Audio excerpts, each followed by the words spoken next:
Wired Radio Saturday nights, 91.5. Right now I got a multi-platinum artist, winner of 2 Grammys. He sold over 50 million records. He's got records with Biggie Smalls, Tupac, Eazy E. I got Krayzie Bone on the line right now. What's good? What's up, man? Chillin', man. So what do you got going on right now? Man, just basically, currently working on the solo album, and also another volume on my mixtape, working on the fifth album. So I've been in the studio, man, and working with other artists, other kind of artists that I'm working with, so right in the lab and traveling, all over the world, so still moving. The new album's called Chasing the Devil, right? Yeah. When's that supposed to drop? Well, it's going to be a double CD. I'm going to release the first CD free digital download on November 20th. But if fans want to purchase the whole hard copy, they can do so as well. Okay. Okay. Chasing the Devil. That's an interesting title. In this day and age on the internet, there's so many rumors about people selling their souls to the devil and the Illuminati and all that. What was the mindset for titling that album? Man, basically just it's just like you said, a lot of people, things they do, like the chase their dreams, the things they sacrifice, like which some people sacrifice their integrity, and just things of that nature, like just to make their dreams come true. But in the long run, it's really not worth it.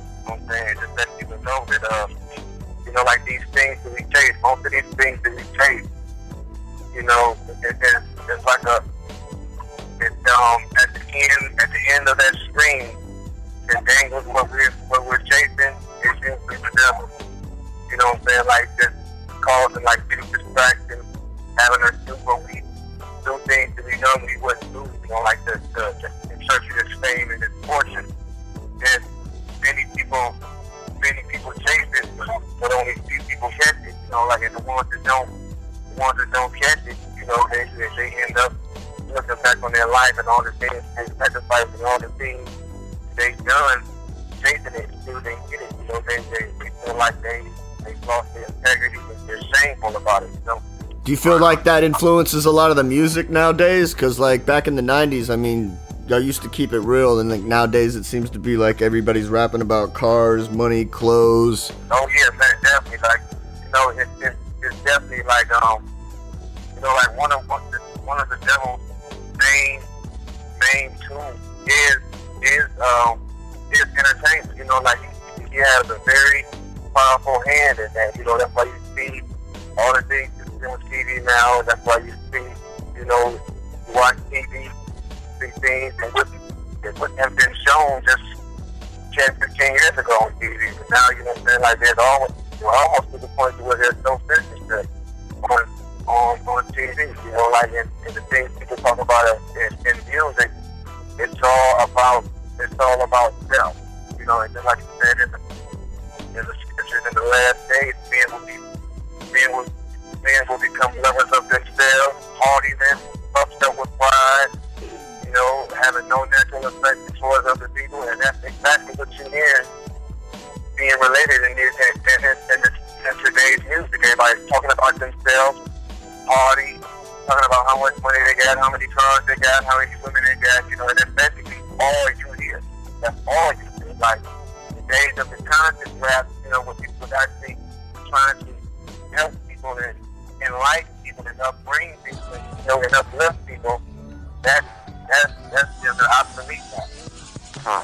Rebel Black here, 91.5 Wired Radio. We got Krayzie Bone on the line. Krayzie Bone, do you feel as an artist who has some integrity and who speak out on different things from subject matter to spirituality, do you think that there's a ceiling now on your career? Like you can't go as far as you want to go because your subject matter isn't dumbed down on what the industry is apparently pushing? Oh yeah, definitely. And it's definitely not something that especially when people are being bombarded with like the music to where You know, just like we were talking about, you have, you know, party music, club music, like, people's minds are not really on what's real right now. Everybody, and you know, you can kind of understand it, you know, because, like, you know, there are a lot of problems in the world, like, so there's nothing wrong with people going and, you know, going to the club and having a good time and kind of forget, you know, their troubles for a while. You know what I'm saying? Nothing wrong with getting relief from the problems, but, you know, it's crazy that, like, people are, like, totally blinded, and, they take a deaf ear to what's really going on in the world, and they don't even realize how the scene of the world is changing. And they don't even realize that how much it has to do with Bible prophecy. You know, all you have to do is listen to a couple of scriptures and look at the news, and you can tell that something serious is about to go down shortly. You know, like, so I think, like, the entertainment is keeping people in the blind. You know, but like I said, you know, as long as the devil is running it, you know, those are exactly his intentions. You don't want people to know what's going on. You want everybody to suffer his same fate. You know, it's just like it says in the Bible that the majority of people will lose their lives in the last day. So you feel that there are really artists out here who made pacts with Lucifer in exchange for riches and fame? Is that something that's feasible, or is it something that's just like a theory or an analogy? Is this something you feel that's real? Well, to me, I think it's more of a theory. I think it's more of a thing, of a thing, you know, like something to express, you know, something like, just a strong expression, because if you think about it, our souls really belong to God. So, you know, they don't even belong to us, but we can't sell our souls even if we wanted to. So they don't belong to us. However, we can do things that would jeopardize our souls from being saved. You know what I'm saying? Like, so, like, it's just like I said, that's why I call my house, like, taking the devil. Like, because if you do those type of things, like God said in the Bible, those who choose to be friends with the world make themselves the enemy of God. You know, like, so it's like, man, it is what it is. You know, you have to take the scriptures for what they say. I can't change what was written, and nobody else can. Like, and if God says this is what's going to happen, we have no reason to believe it's not going to happen. All right, Krayzie. We got Krayzie Bone on the line right here, Wired Radio.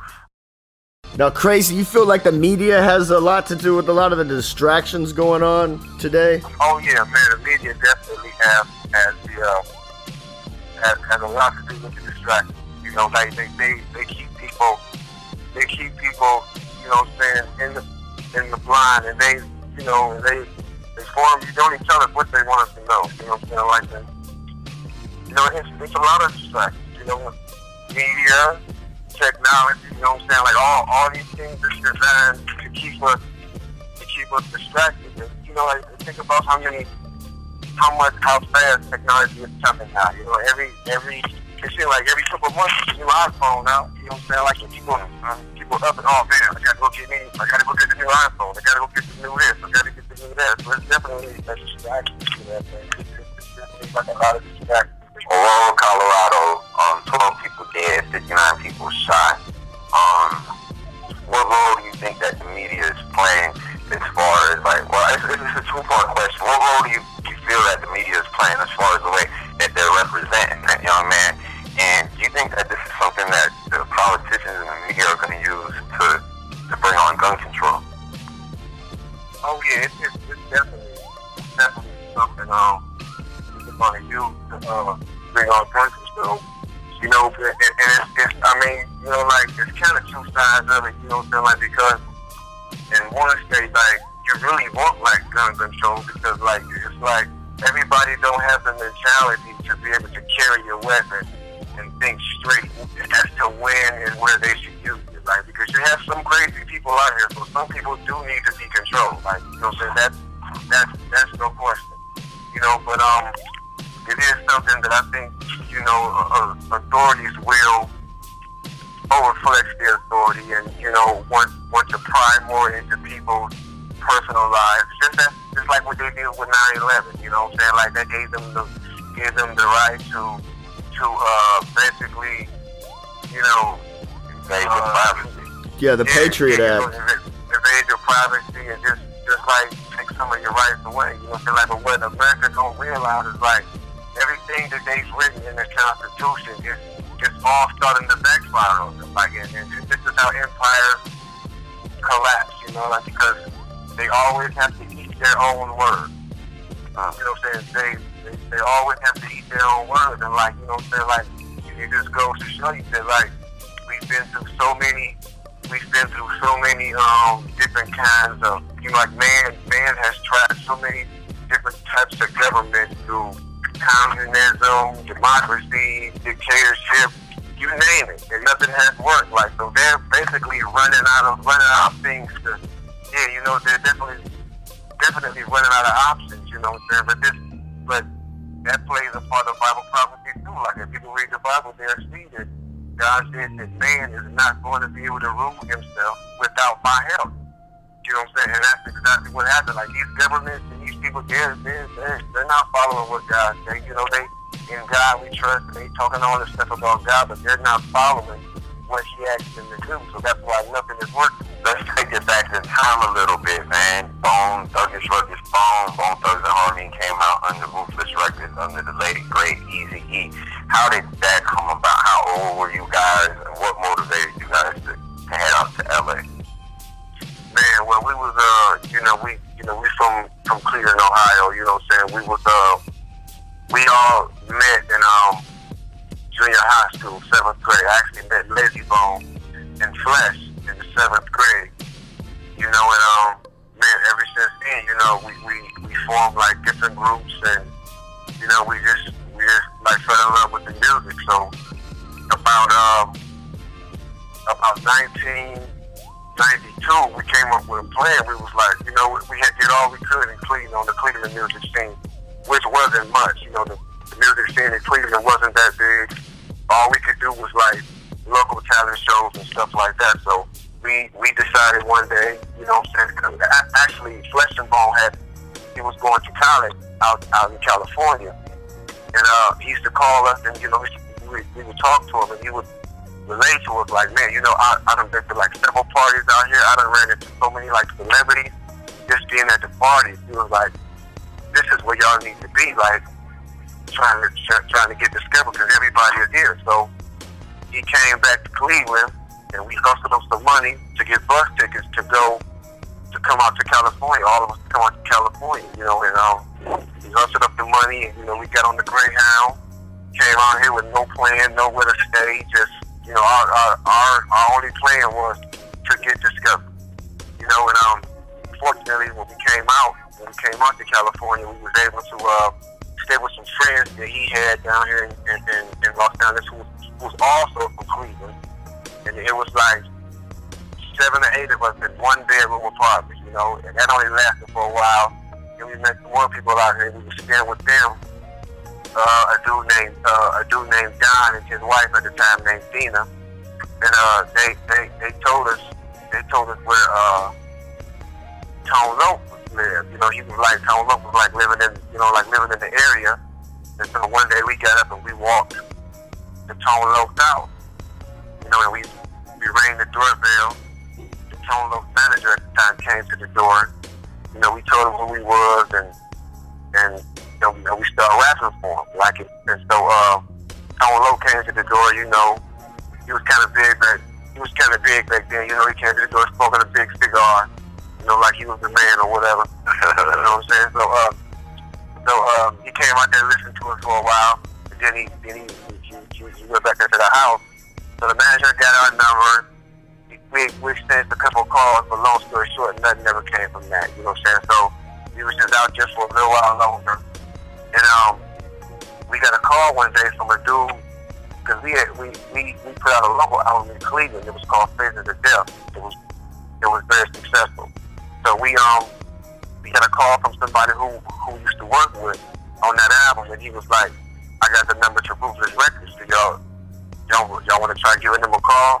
And we was like, man, that's what we've been waiting on, like an opportunity like that. So he gave us a number, and we like start calling Ruthless Records every day. Every day we would call, and we get the same secretary would answer the phone. So like, he's not here, but I'll tell him to call you. He's not here, but I'll tell him to call you. So like one day we called, and she was like, man, you know what? I'm so tired of y'all calling here. I'm gonna make sure he calls y'all today.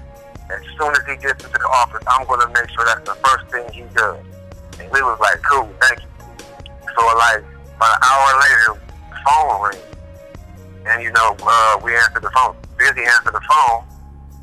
Busy going after the phone, and it was I know it was me and him in the room. And all I heard him say was like, "Who is this again?" She was like, "Who? No, wait, are you serious? Who is this?" And I'm like, "Nigga, who is it?" He's like, "Man, this is Eazy E." And then like he tossed me the phone. He was like, "Rap phone." So he tossed me the phone. I grabbed the phone, and I just immediately started rapping. And he was like, and after I finished rapping, Eazy was like, damn, he was like, who is this again? It was like our group name is Bone. And then he was like, where y'all from? I was like, we from Cleveland. So he was like, okay, hold on 1 second. And he put us on hold for a minute. And I guess he went into a room like with a whole bunch of different people. I guess like Jay Heller and everybody was in the room along with some other artists. It was all in one room, and he put me on speakerphone. And he was like, do that same rap that you just did one more time. And I was like, okay. And I spit it again, and I heard everybody in the room like, damn, what the hell was that? You know what I'm saying? And he was like, so y'all say y'all from Cleveland, right? And I was like, yeah, we from Cleveland. He was like, I got a show in Cleveland in like 2 weeks. And then he was like, let me call y'all back in like 2 hours so I can talk to y'all some more. You know what I'm saying? So we was like, cool. So we hung the phone up. You know, we was all excited. You know what I'm saying? We was like, man, we just talked to Eazy E, rapped him on the phone. You know what I'm saying? And she was supposed to call us back in 2 hours, but the female at the time we were staying with, you know, we had been staying with them like for so long. I guess they was getting tired of us being there. You know, we didn't have no jobs. He wasn't giving them no money to stay there. So I guess, you know how women can be. You know what I'm saying? Like, they get, you know, they be like, look here, they got to go. You know what I'm saying? Like, and, you know, so I guess she was upset that she left the house and she locked the phone in her room. So it was like, we hear the phone ringing all day long, and we couldn't get in the room to answer the phone. You know what I'm saying? Like, we really wanted to kick the door down. We was like, no, we can't do that. You know what I'm saying? So we just remember that Eazy said he had a show in Cleveland. So we called our dude back in Cleveland, and we asked him, we was like, man, if we get back to Cleveland, can we open up the show for Eazy E?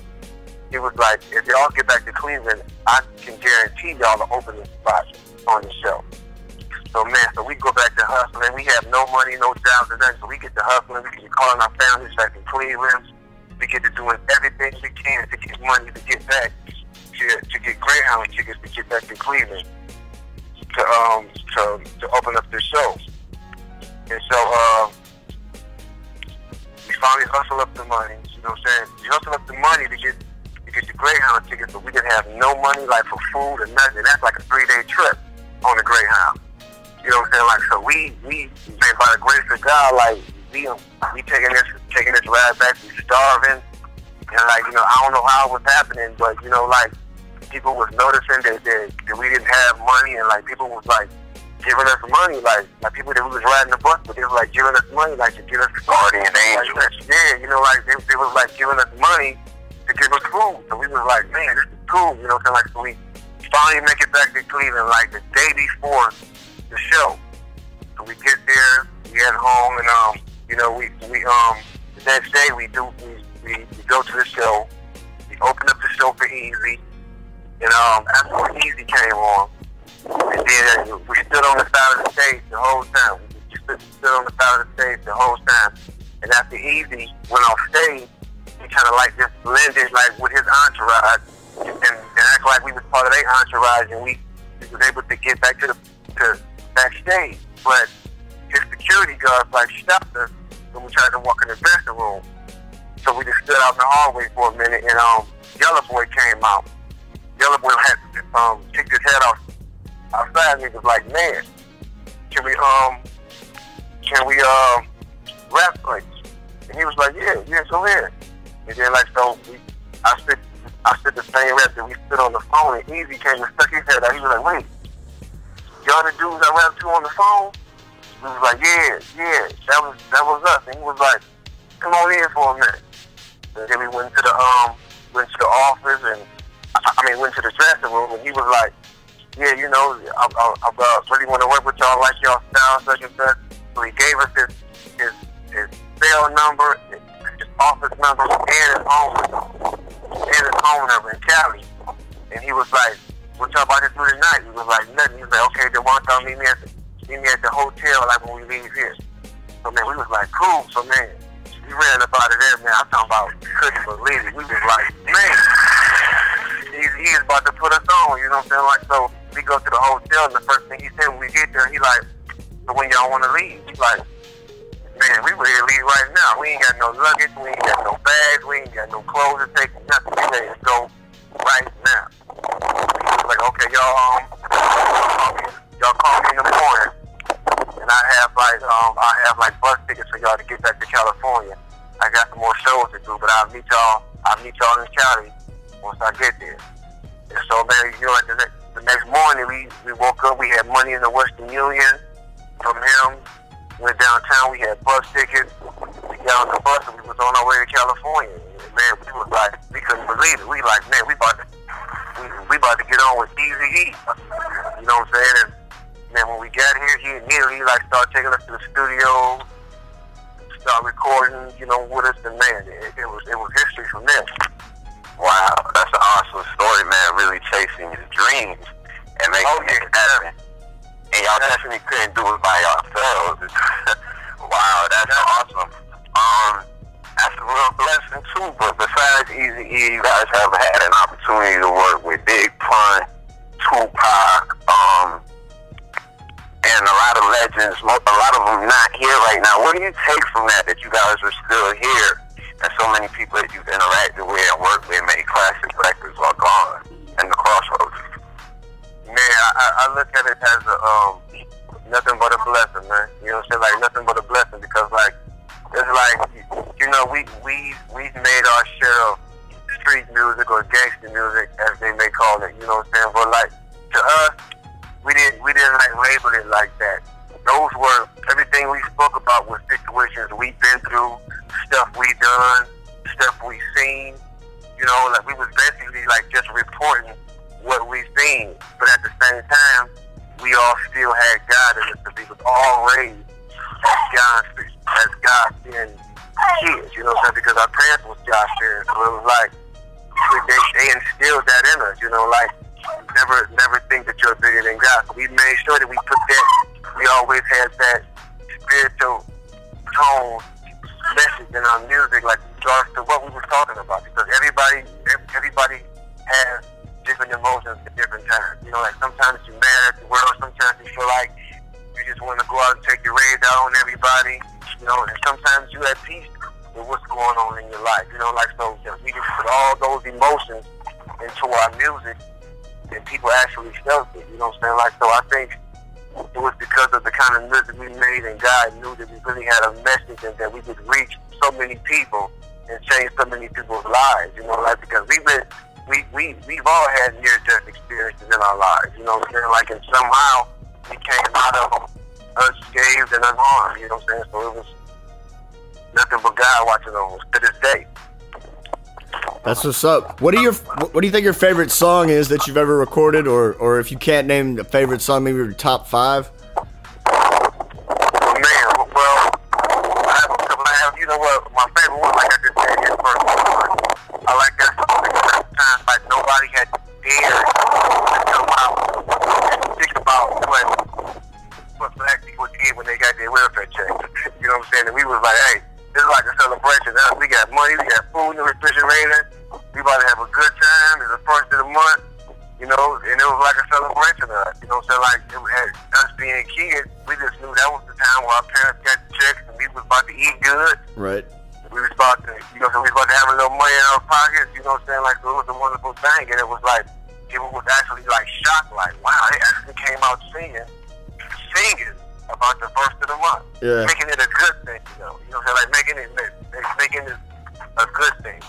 You know, and my other favorite song, one of my other favorite songs is Days of Our Lives. Okay. You know what I'm saying? And the one that was in the Set It Off soundtrack. And another song that we had was a song called Breakdown with Mariah Carey. Okay. I like that song. Yeah, because it showed our versatility. It showed that we could be hard gangster rappers, and then it showed that we can be laid back and real melodic with our skill. Yeah. Krayzie Bone, what's some of the music you're listening to right now? Well, man, you know, I'm a music head, like, so I recognize, you know, like, talent, even though I may not agree with some of the content of the music, you know what I'm saying? But talent-wise, I'm ready for the Lil Wayne. Okay. I like Lil Wayne, I like T.I., you know what I'm saying? You know, like a lot of musicians out there, I mean, a lot of, like, R&B artists, pop artists, I like Adele. You know what I'm saying? Man, I just like this. It's just good music I like, you know what I'm saying? Like I said, I may not agree with some of the content, but you know, I recognize talent. Talent is, in the artist is one of the first things I recognize. You know what I'm saying? Like regardless of what kind of music they're making. Like stuff that I still listen to, like on the regular, like there's all music that inspired me coming up. You know, like, you know, just like all the old school stuff. Ghetto Boys and WAs. You know, the Temptations, Michael Jackson, just all that stuff. You know what I'm saying? Like I think I got almost every artist you could think of in my iPod. You know what I'm saying? Like I just listen to music and I analyze music and just study it all the time. You're a parent, right? Yes, sir. You mentioned not agreeing with a lot of the content, and me as a parent of a young black man, my son's 12, you know. And I hear some of the music that he's singing, he's rapping about. Being that you've been in the industry so long, like, what do you tell your kids about the content, or do you, like, censor what kids hear, or, you know, how do you deal with that balance in being an artist and a parent?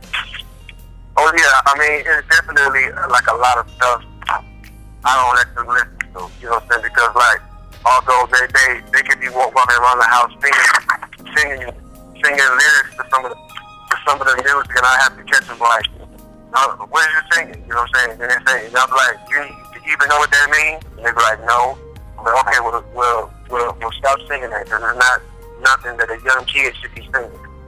You know what I'm saying? Like, and that's basically what I have to tell them. It's just like, just have talks with them, like, to make them understand, you know, like the things they're listening to, and, you know, like, you really shouldn't be repeating some of the stuff that these people are saying, you know what I'm saying? Like, and it's just as simple as that. Us as parents, we need to step in and still be parents. Just because I'm in the music business and I make the music that I make, you know, like, there still has to be, like, guys, as a parent, and we have to sit down for our kids, you know, so, because, I mean, it is what it is. Well, go ahead and introduce a new record, and when we come back from that record, we can talk about the future for Bone as a group. This next song is from my last mixtape, the 6tape volume 4, Under the Influence, and it's called Explosive.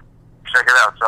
So Krayzie, what's the future of Bone Thugs and Harmony like? Well, man, right now, we gearing up for the Rock the Bells this year. You know, they approached us a few months ago, and you know, they said that they wanted to feature us, wanted to be special guests on this year's Rock the Bells tour. You know, like being that this was our 20th, you know, being that we've been in the game for 20 years. Next year actually marks 20 years that we've been in the game as a group.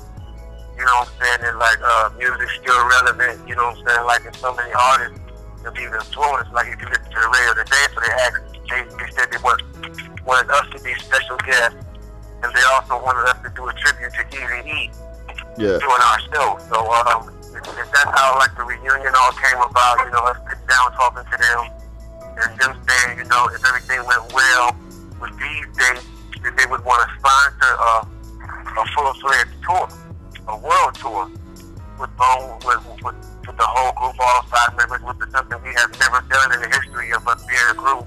Nice. Professionally. You know, we've never done a worldwide tour with all 5 members, so it's that's something that we're looking forward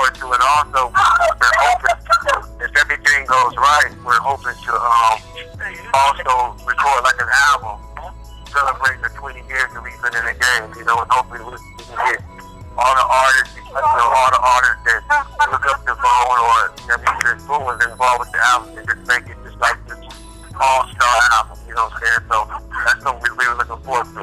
Are you gonna have a full band with the group?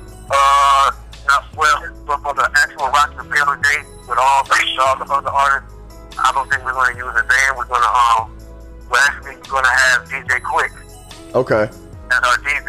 Nice. As our DJ, you know what I'm saying? He's going to be DJing for us, and we're going to try to get some special guests to come out on stage and rock with us, you know what I'm saying? But we definitely have a hell of a show planned, you know. I think it'll be a great look for the group, a great way for us to solidify who we are in the business, and you know, just for everybody that aren't familiar with us, or that wasn't born when we came out, you know, like a way of introducing ourselves and our music to this younger audience. Man, if I could make any dream record, executive produce it, I think I would want to hear the Outlaw artists with you guys and Dead Players, especially you. I think that a lot of your subject matter they ignore a lot of the things that you say in your music, but I feel like you're very politically or spiritually driven artist. With this album that's coming out, like, is there anybody that you want to work with in particular? Man, the way I go about collaboration is this, you know what I'm saying? I put it out there to like several artists, you know what I'm saying? And I feel like I'm a strong believer in, you know, if artists really want to come together and work, then they want to do it, regardless of what a manager says or what a record company says. You know, if it's something that an artist really wants to make happen, you know, they'll make it happen, you know what I'm saying? But I'm not one to like sit around and go through the politics and, you know, talking to managers and record companies and stuff like that. You know, if you want to get down, let's get down. I'm open to do a song with anybody who wants to collaborate, you know what I'm saying? But somebody on this kind of album with the content that I'm doing, you know, I would love to do something with J. Fred, Nas, you know what I'm saying? And, you know, like, there's several other artists out there that I would love to do, like, some work with, you know what I'm saying? Like, just on the level of this album, you know what I'm saying? But, hopefully you can come together. If not, I'm not going down anything. I'm going to continue to move forward, man. Just push on and do what I need to do. You got your own record label right now, right? Yeah, like in the team. Who are some of the artists on there that you're pushing? Well, I'm working with an artist named Finn Marley, an artist named Position. She's a female artist from Boston. You know, I'm working with her with the life, also Artist Live. You know, her name is Mr. Love. You know, and man, you know, just basically working with these artists to see who's going to be like the first one. You know, like the first one that I'm going to have come out to represent and really blow the label up and blow that artist up as well. So. Okay. Is the Bone album going to be distributed through your own label, or you guys chopping a deal, or you guys still signed? Like, well, we're pretty much probably that album will probably come out on Amazing. We still have, you know, like major record labels interested in, you know, like doing distribution for us. You know what I'm saying? But it's just a matter of us getting our team in order before we approach these labels to make sure everybody's on the same page and everybody has the same goal. You know, and we're all going in the same direction. Because, you know, sometimes it can be all over the place with 5 different personalities, and everybody has their own business team. You know what I'm saying? So we all just have to come together and make one point first, and just like really go and get the deals that's gonna be best for us. And that album is really gonna solidify you guys' legacy, the 2 generations in hip hop, and we're really looking forward to it. Before we let you go, let's get you to introduce one more record, Krayzie Bone. Just want to say we really appreciate having you on Wired Radio. Go ahead and introduce this record to Orlando, Florida. Man, this is a record, you know what I'm saying, that I released a couple weeks ago. It's actually a remake. I know everybody is familiar with the song Cashing Out, you know what I'm saying, but I went and did my own little version to it. So here it is, Cashing Out, Krayzie Bone remix, Granddaddy remix. Krayzie Bone mix, Granddaddy remix, mix. Yeah, got that heater. Coming from the 99 deep, rolling with my heater.